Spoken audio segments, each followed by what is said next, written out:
Hi friends, welcome back to my channel. ఈరోజు chicken biryani రెసిపీని నా స్టైల్లో ఎలా చేస్తానో మీతో షేర్ చేసుకోబోతున్నాను. ఇప్పుడు ఎలా తయారు చేస్తారో చూద్దాం రండి. ముందుగా ఆనియన్స్ తీసుకొని లేయర్స్ లాగా కట్ చేసుకొని ఆయిల్లో వేసి డీప్ ఫ్రై చేసుకోవాలి. గోల్డెన్ బ్రౌన్ కలర్ వచ్చేలాగా వేయించుకోవాలి. ఇప్పుడు బ్రౌన్ ఆనియన్స్ పక్కన పెట్టి ఒక ప్లేట్లో పుదీనా, బ్రౌన్ ఆనియన్స్, స్పైసెస్ తీసుకొని పక్కన పెట్టుకోవాలి. ఇప్పుడు చికెన్ మ్యారినేషన్ కోసం చికెన్ని కడిగి తీసుకొని అందులో తగినంత అల్లం వెల్లుల్లి పేస్ట్ వేసుకోవాలి. తగినంత పసుపు వేసుకొని కలుపుకోవాలి.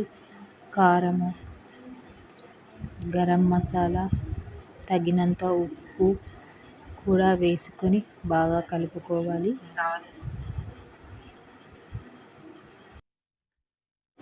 ఇప్పుడు బిర్యానీ మసాలా కూడా వేసుకొని తగినంత కొత్తిమీర, తగినంత పుదీనా, బ్రౌన్ ఆనియన్స్, కొంచెం స్పైసెస్ని కూడా యాడ్ చేసుకొని బాగా కలుపుకోవాలి.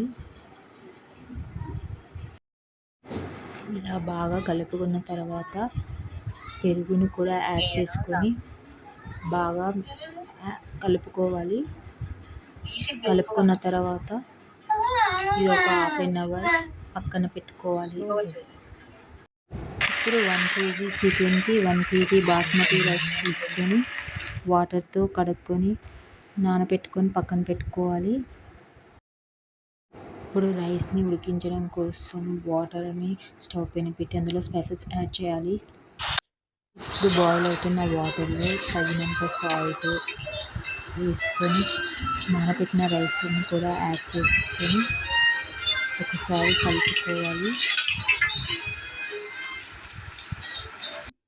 రైస్ 70% బాయిల్ అయిందో చూసుకొని తీసి పక్కన పెట్టి స్టవ్ పైన గిన్నెలో ఆయిల్ వేసుకొని అందులో మ్యారినేట్ చేసిన చికెన్ వేసుకొని ఒక 10 నిమిషాలు మీడియం ఫ్లేమ్లో ఉడికించుకోవాలి. 70% ఉడికించిన రైస్ మొత్తాన్ని చికెన్ పైన లేయర్స్ లాగా వేసుకుంటూ వెళ్ళాలి. ఇలా లేయర్స్ లాగా రైస్ మొత్తాన్ని వేసిన తర్వాత పైన కొంచెం పుదీనా, ఇప్పుడు పైన పుదీనాను యాడ్ చేయాలి. ఇంకా బ్రౌన్ ఆనియన్స్ని కూడా యాడ్ చేసుకోవాలి.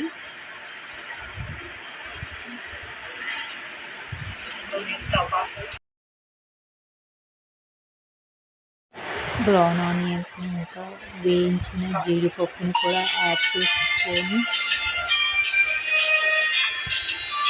పైన తగినంత నెయ్యిని కూడా యాడ్ చేసుకోవాలి.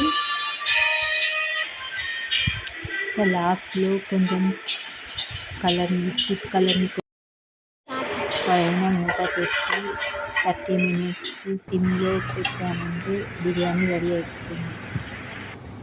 ఇప్పుడు చికెన్ బిర్యానీ రెసిపీ రెడీ. చూడండి, చాలా బాగుంది. ఈ వీడియో మీకు నచ్చితే please like and subscribe my channel. Thank you so much.